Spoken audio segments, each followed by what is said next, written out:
Okay, so if we head over to the history lesson in our virtual School of Natural and Social Sciences, today the lesson is Ancient Athens.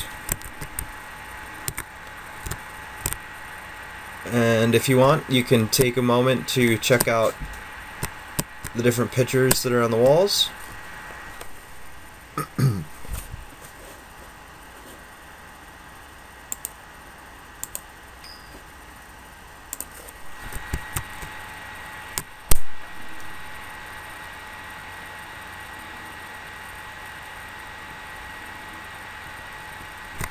Okay, the legacy of ancient Athens.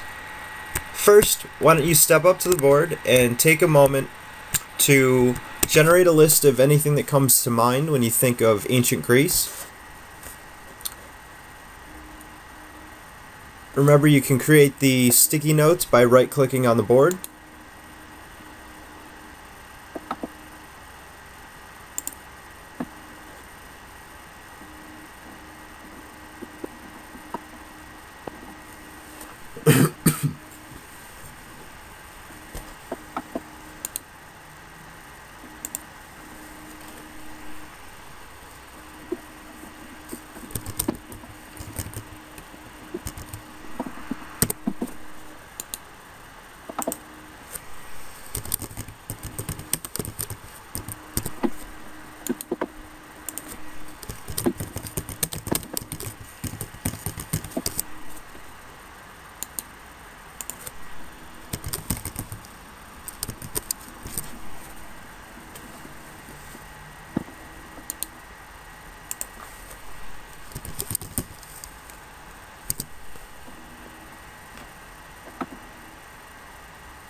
In Greece in general, or just Athens?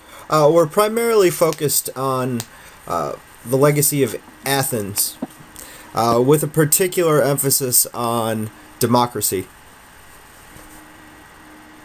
Fantastic.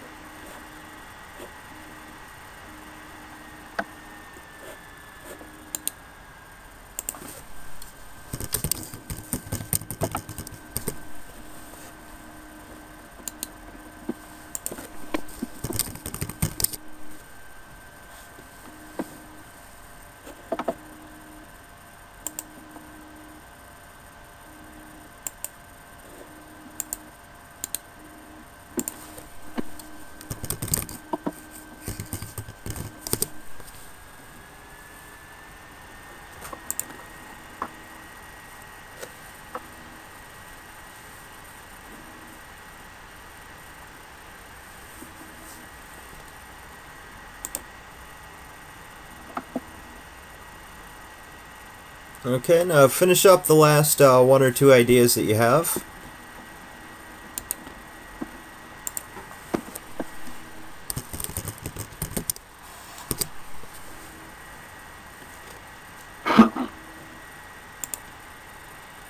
All right.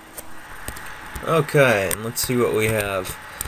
We've got city-states, theater, mythology, 300 Spartans, democracy, polis, architecture, Nike, which means victory, phalanx, Persian War, Solon, Spartans, Zeus, Battle of Marathon, and Cleisthenes. Okay. Nice one. Let's get into our map. And actually, I think I have a better one in here. There we go. Alright. Athens is located on the Aegean Sea. Athens was one of the most prominent city-states in ancient Greece, the home to philosophy and democracy. One of the things to point out with Athens is they were lucky and they had very good farmland as opposed to Sparta. So this just gives you an idea of the geographical location of Athens. Then you have Macedon, where Alexander the Great was from, Kingdom of Thrace, and the Persian Empire. No. Okay. There we go. Okay. Polis. Polis means state. The plural is polis. They were Greek city-states. A polis encompassed a city and its surrounding lands. Athens started as a citadel on a hill after the Greek Dark Age. Because it was located on a hill, city-states like Athens were easily defended. And there were actually hundreds of polis in Greece. So Greece at this time was not one unified nation.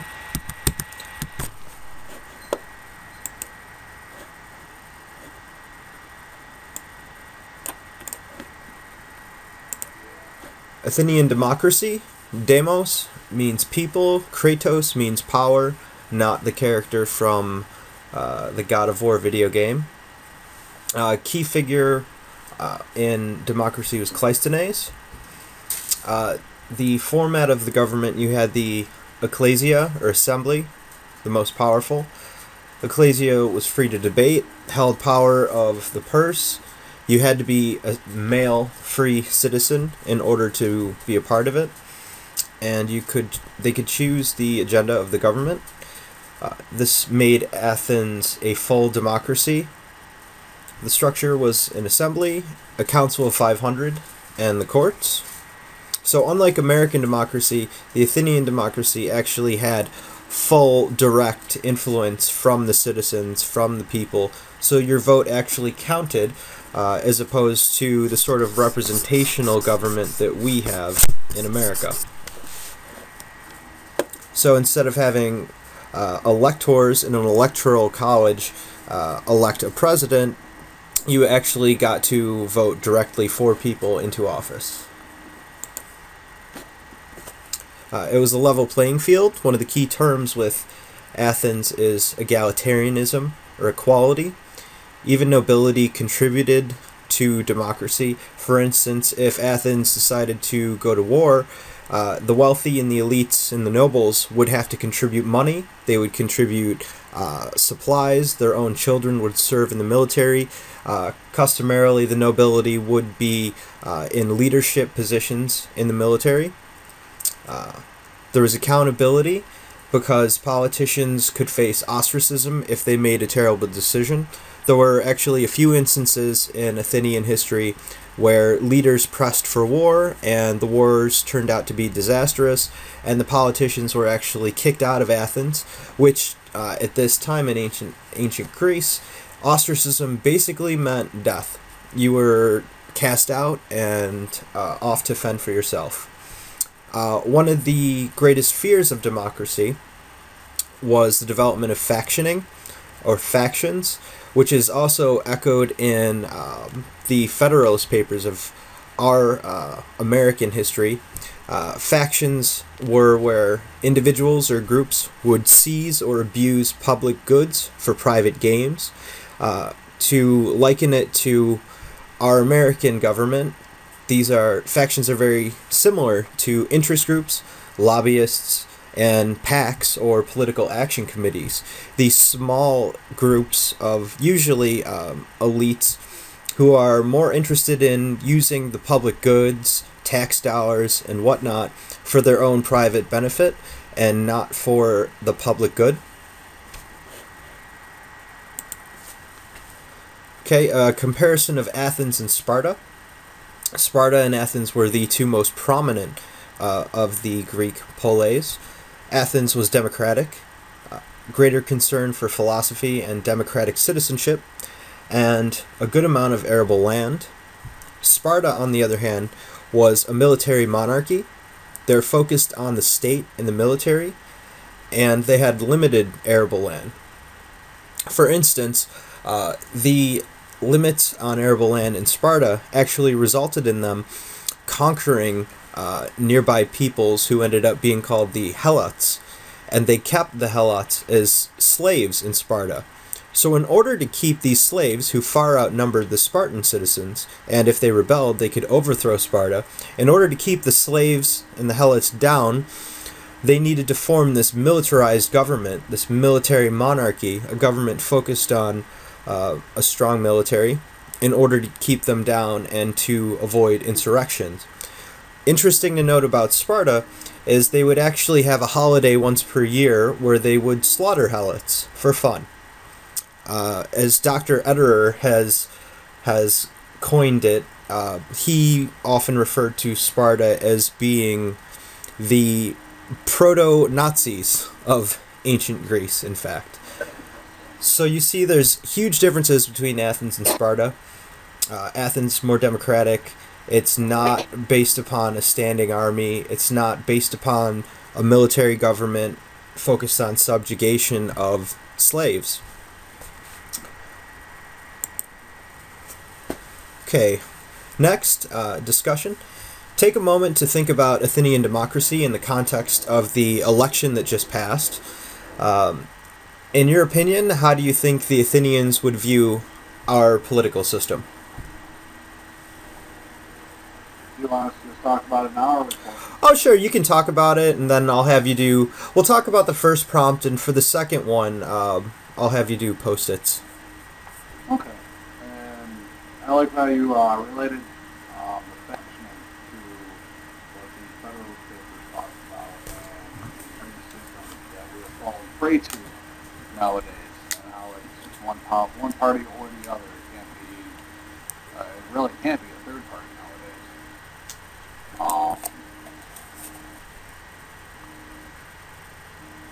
Yeah, I think that's the biggest threat, so to speak, for the opinions not to what they would see, as well as what the writers of the federal papers saw. Absolutely. And it's not... It's funny because we have two different political parties. We have the Democrats and have the Republicans. We have two parties, not one. But so many people look at that as just being one kind of faction. The Democrats and Republicans, although they differ largely and very explicitly on some major issues, because they hold such a tight stranglehold on politics, a third-party candidate can't win. So it's kind of like you have this small faction controlling the government. The only presidential candidate who's really come close to even getting into office would be Ross Perot. That's the only third party that was able to gain enough percentage of votes to even get government funding after that election was over. Didn't Teddy Roosevelt win the nomination through the Bull Moose Party? Teddy Roosevelt actually got pretty far, and that was a pretty contested and divided election, as I recall vaguely. There were 4 key candidates, including Teddy in that one, and he was able to get a sizable number of electoral votes in that election. Yeah, I wasn't sure if he won that one or not. No, he ultimately didn't win that election, but it was a landmark election because he ran on that Bull Moose Party platform and was able to actually capture quite a few electoral votes. So how do you think the Athenians would view our political system then, given that it seems that we have a great deal of factioning going on? It seems like it would go completely against democracy and they would be against it. And I also like how they, for instance, with the war, one of the leaders was, when the war failed, essentially, they were ostracized or kicked out. And, it takes me back to years of Bush and all that. Not to get too heavily into politics, but a lot of popular opinion was that war was personally motivated rather than politically. And because we're kids, and he failed, which most consider that Michigan a long-standing failure, the ostracized like that. But we put the doctors kind of weird or something like that. Oh, definitely. And punishment could also take the form of economic sanctions. You could be fined. You would definitely lose your credibility within government. And exactly, I think with regard to Bush, how I once put it was that if the Athenians went into Persia and there were no weapons of mass destruction, then the leader that pushed for that invasion would be held accountable in a way that Bush was not held accountable whatsoever as far as the so-called weapons of mass destruction in Iraq. Yeah, and I also like how the rich and the wealthy, the prominent socialites, so to speak, would not only be responsible for funding it, but would be military leaders, have their families fight in the military rather than sending off the poor.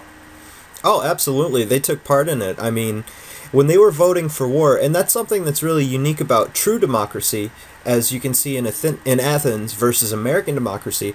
I mean, they sort of they put their money where their mouth was. These elites, these wealthy nobles in politics, you know, when they were voting for war, they knew what the cost was. They were close to the cost because they helped bear the cost of democracy. They helped bear the cost of freedom and liberty and all the things that we claim to sort of uphold and stand for in America.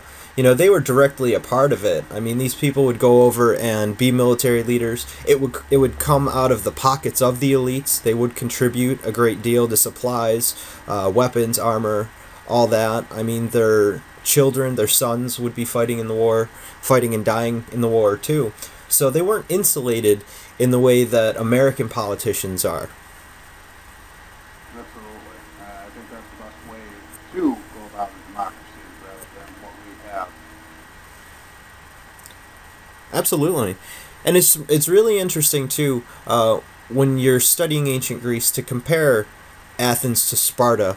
I mean, with the 300 film and sort of the modern perception of Spartans, we tend to think of them as being, you know, these very honorable warrior peoples, when in fact they were pretty horrible when it came to the subjugation of other people, slavery.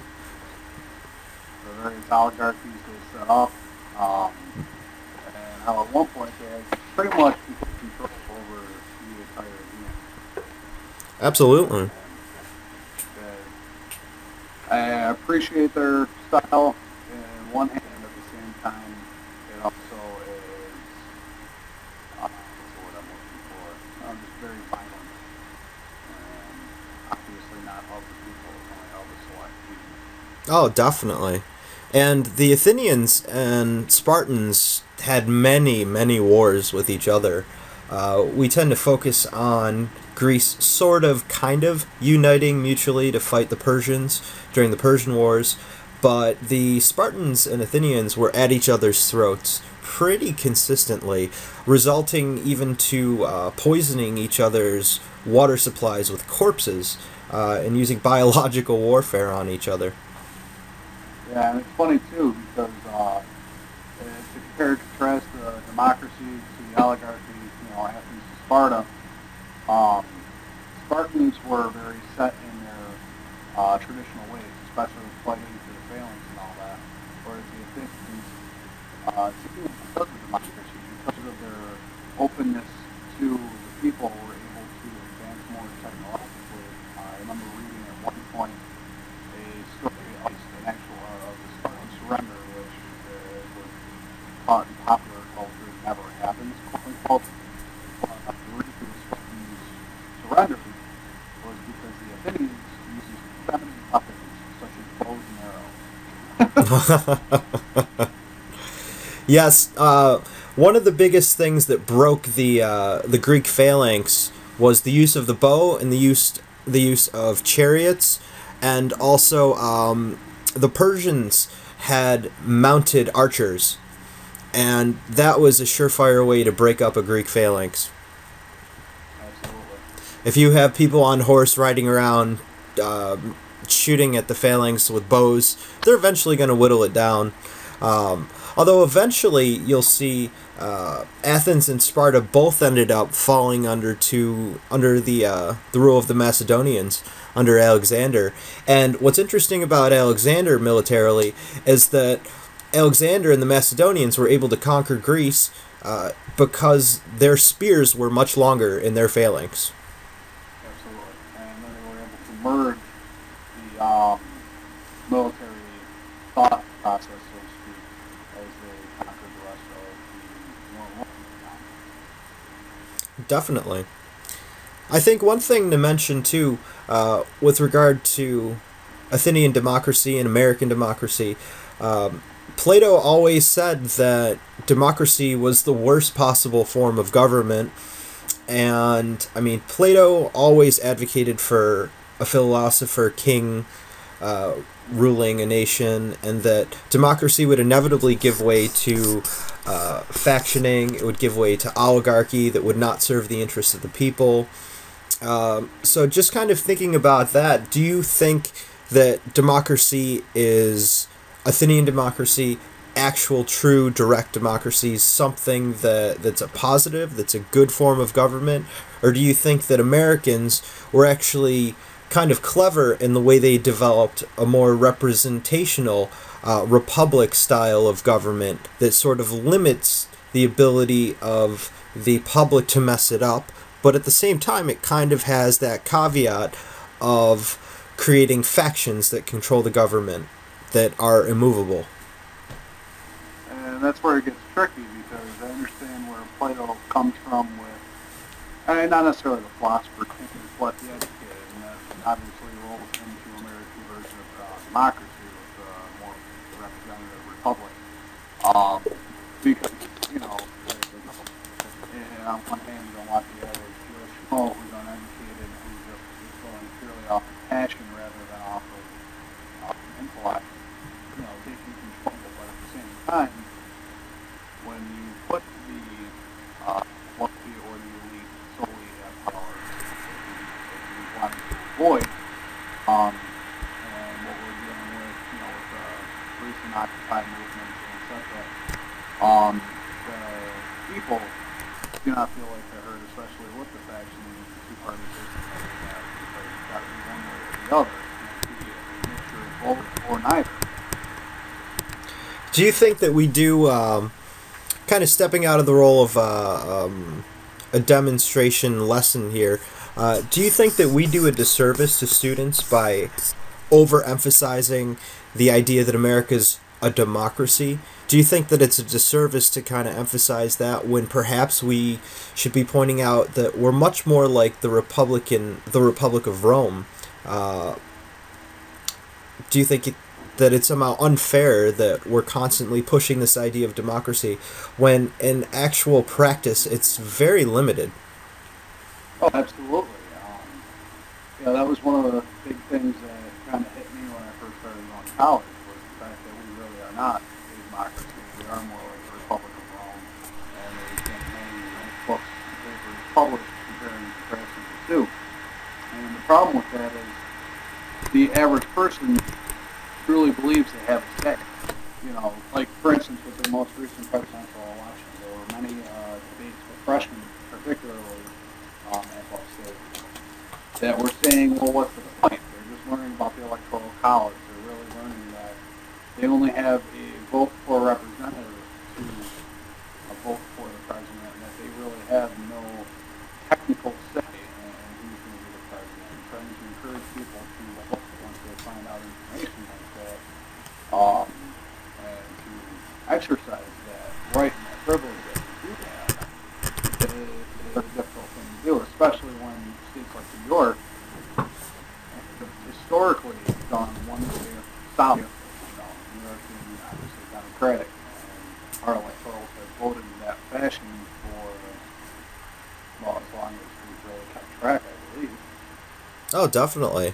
I mean, it is kind of a sobering, bracing realization to come to when you realize, wow, America's democratic in certain ways, but it's not really a true democracy. And, you know, the extent to which we limit how ordinary people can influence the government. I mean, I think it's a good thing because, I mean, you wouldn't want the wackos, the crazies out there that we have in this country. I mean, on NPR the other day, they were talking about this company, this sort of group, this business called Holy Smoke, where people can take the cremated ashes of their loved ones and load them into pistol and rifle rounds, and they can actually shoot their loved ones out of guns. Obviously, for people that were like hunting or gun enthusiasts, and it just boggles my mind. And to think of these people, or people like the Westboro Baptist Church, or them exactly, the radicals in this country, Michigan Militia, and all these sorts of groups. I mean, would you really want them to have direct say in your government? Exactly, and that's it. That's the catch-22, so to speak, with it. Whereas if we open it up to every Joe Schmo, every radical, and really every nut job in the country, there's no telling where we'll wind up. It'll more than likely turn into an anarchist state. But then again, the politics we have in place, we do have just the two-party system, and where that doesn't seem like it's going to be changing anytime soon. You look at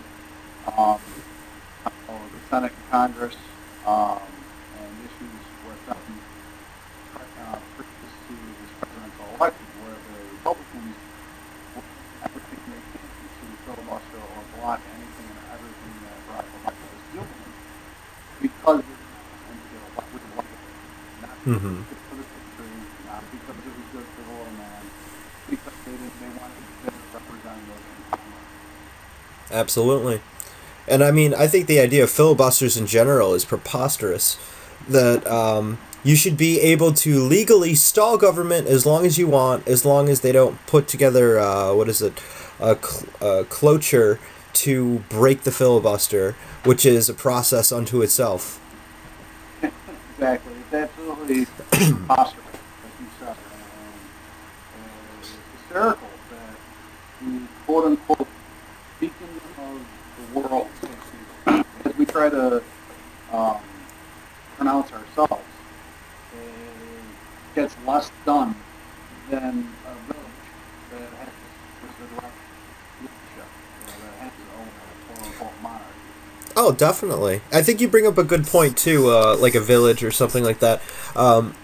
As far as direct democracy, like the Athenians practiced, it only works in a small, geographically small area with a small state.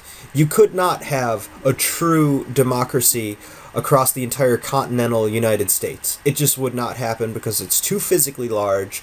It's too diverse as far as the economy and the values, the religions, the culture, the cultures of its citizens. There's just no way you could have a direct democracy over such a vast area, which is why we adopted the Roman Republic format, because Rome at the time of Republic was pretty huge. They were able to maintain and manage and rule much larger, more vast areas and land holdings with huge diversity that they dealt with a republic, not with a democracy. Absolutely, and it unfortunately is the better alternative for the size and population you have, but it's still not the best alternative for government. Definitely. And I think I always say that, first of all, you mentioned freshmen. I'm actually taking a poli-sci course this semester, and a lot of the freshmen and younger students in the class, they're all so excited about participating in the election. For some of them, it was the first election they got to vote in, presidential election. And what's sad is once they come to the realization that their vote actually means very little, that the elites and the factions and oligarchy that does exist in America is pretty much in control. Once they realize that, far too often, the younger generation pushes far left to extreme leftism in their sort of angst, anger, feelings of betrayal, disillusionment with the lack of democracy in America. So then they start getting on the socialist or Marxist kind of bandwagon, which I mean, I can understand it, but I don't think that that's necessarily the best response or most productive way that they should be handling it. Absolutely, and it's funny too because even though some will take socialism for an example, or the whole communist idea, they jump on that because it is more of an equal distribution of everything, not just wealth, but of everything. And they see the pros in that because of what they're seeing that they don't have. Mm-hmm. And also look at the cons where that limits growth. That you are stuck in that position, that you will not be like if we had a socialist type system, only be entitled to the exact same amount of everything. So they wouldn't be able to surpass their neighbors, so to speak. I think that it's like an egalitarianism. Socialism, Marxism, communism.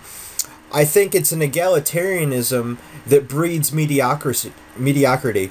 There's no urge for competition. I mean, that's the one thing at least you get with capitalism, with what we have. There's that desire to get ahead, to compete, to do better, to earn more. I mean, if you're stuck in this completely egalitarian state to the extent of a Marxist or socialist or communist state, there's absolutely no incentive to compete or to get better or work harder. Absolutely not. And what's really sad about a lot of younger people that get disillusioned with American government and shift hard to the left, what's really sad about that is they're kind of overlooking the big picture, and a lot of these people that do subscribe to those leftist ideas are members of, their families are the bourgeois class that Marx so vehemently wrote against. I mean, they are. A lot of them are trust fund kids. A lot of them are people that are relatively sheltered and, taken care of. So they don't fully understand, I think, the socioeconomic concerns that need to be addressed when you talk about politics. You talk about American democracy or Athenian democracy, or you talk about leftist ideals. I mean, the way I always put it, the extreme left obviously is Mao and Stalin. The extreme right, you have Hitler and Nazism. Any expression of the extreme is horrendous and terrible for ideals like liberty or freedom or equality. If you shift to the far left to Mao and Stalin, you're getting a totalitarian state. If you shift hard right to Hitler, you're getting a genocidal totalitarian state. I think that the one thing that we've been smart about, because the founders of America were very influenced by the Athenians and true democracy, and also being influenced by the Enlightenment thinkers, the Scottish Enlightenment in particular as well, and the Roman Republic. I think that they've done a good job of finding a middle ground, but at times we do shift hard to the left and we do shift to the right. But, I mean, the best I think you can hope for is that it balances out in the end. Yeah, I completely agree with that. I mean, I like my stuff. I love my stuff. Don't take my stuff. I don't want to be a Marxist. I like my laptop. I like my Xbox. I like my giant HD TV for movies. I like owning things. Mm-hmm. I like being able to purchase bigger things than my friend. Yep. Well, all right. I think that that about does it for our lesson on ancient Athens. We definitely went into some kind of higher thinking than I think a high school class would get into. One would hope that they would be this interested in ancient Athens and democracy and be able to make connections. I think what's good is we kind of made connections not only with ancient Athens, but then we got into Sparta, we got into politics, and we kind of transcended just focusing on ancient Greece. Absolutely, it was definitely a great conversation. Alright, I'm going to stop this recording.